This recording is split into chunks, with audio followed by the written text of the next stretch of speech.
to Athens and Return.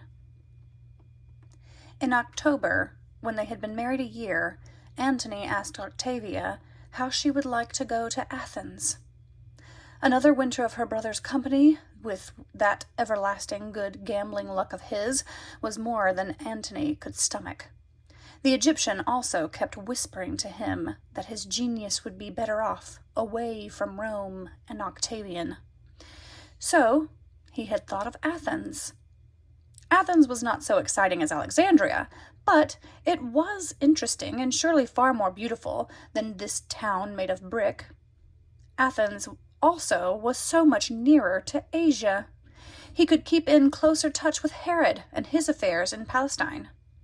He might go himself and help his Roman troops fight back the Parthians.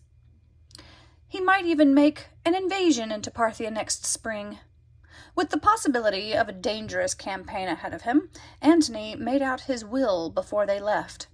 Octavia kept delightfully busy with traveling arrangements for the baby and the packing. She did not see the will. Antony took it to the temple of Vesta for safekeeping. There, in the most sacred spot in Rome, protected by the holy virgins, he knew it would be safe from prying eyes. It contained this sentence: "When I die, let my ashes be taken to Alexandria to be buried by Cleopatra." Octavia was flushed with excitement as they set out for Athens. Although Athens had now been under the rule of Rome for 50 years, in her mind, the famous old city was still glowing with the light of its golden age 4 centuries ago. The Acropolis was just as she had pictured it, a rocky hill rising above the city. But when she had climbed the marble steps leading to the top, she found the Temple of Athena, the pale pink marble Parthenon, far more beautiful than in her imagination. And no one could possibly have described the mystery and wonder she felt as she stepped into the half-lighted interior and looked up at the magnificent statue of the Virgin Goddess. Towering 30 feet or more from her ivory feet to the crown of her helmet, Athena seemed truly alive in that dim, shifting light, a supernatural being watching over her city. Not until Octavia was out again under the clear blue sky could she realize that it was not the guardian goddess of Athens that she had seen, but a wooden statue carved 400 years ago by the great sculptor Pleiades. "She must have been a gorgeous sight," Antony was saying, "before all the gold that covered her draperies was stolen." Octavia smiled up at him. Antony was looking very handsome that day, wearing the short white gown and white shoes of the Greeks. He was also in the highest of high spirits.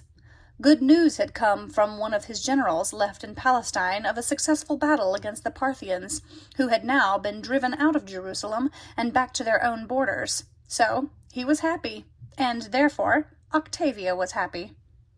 When spring came, at the end of a carefree winter, Antony took a run over to Palestine to see what he could do to help Herod get possession of Jerusalem. Though the Parthians had been driven out, the young Maccabean, supported by his party of wealthy Sadducees, was still in control of the city.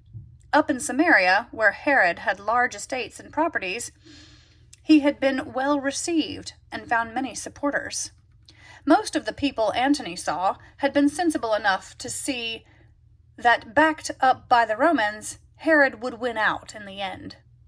But the people of Judea were stiff-necked, a stricter kind of Jews than the Samaritans, whom they despised. Difficulties would increase as Herod went south along the Jordan River.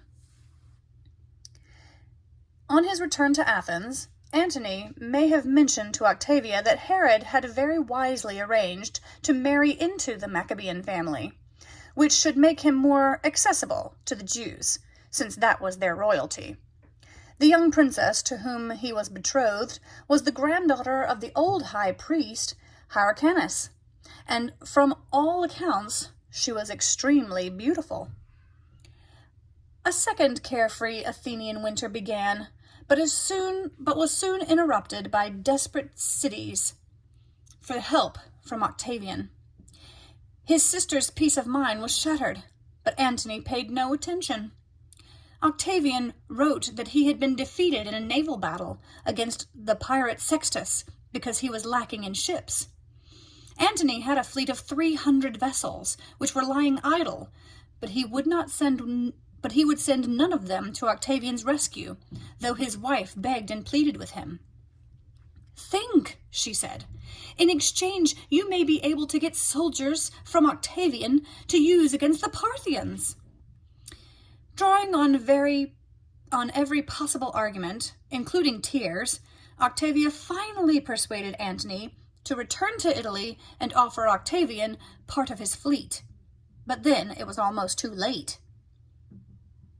Sailing into Tarentum, they found the shipyards noisy with hammers and saw holes in every stage of construction.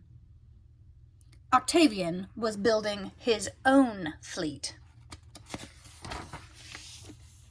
He had no use for Antony now, and wanted nothing to do with him. Antony was for taking him at his word, by Hercules, but Octavia begged permission to go ahead and talk with him. She found her brother with his two good friends, Agrippa and Masanias. Agrippa was in charge of building the fleet. Masanias had come down from Rome to help with negotiations. He had made the trip, he said, in most delightful company.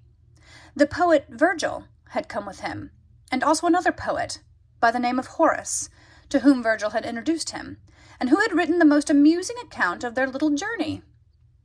Octavia drew the two men aside, begged them to use their influence with Octavian, and then she pleaded with her brother. "I am utterly miserable.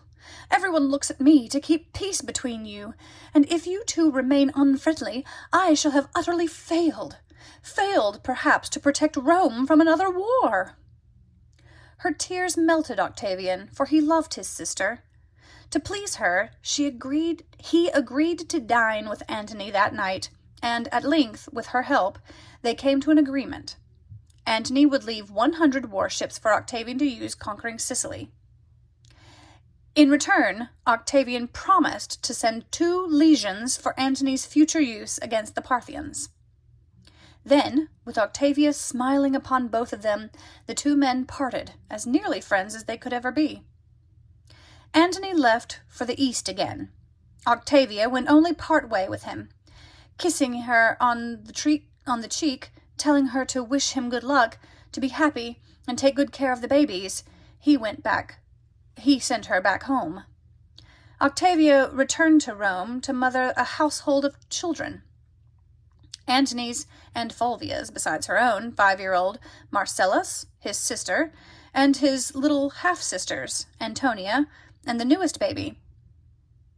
Octavia was not unhappy. She was glad to care for all of them, and to keep the home open and ready for Antony's return, not knowing then that, having nearly slipped through the knot that bound him to Octavian, Antony never intended to return home.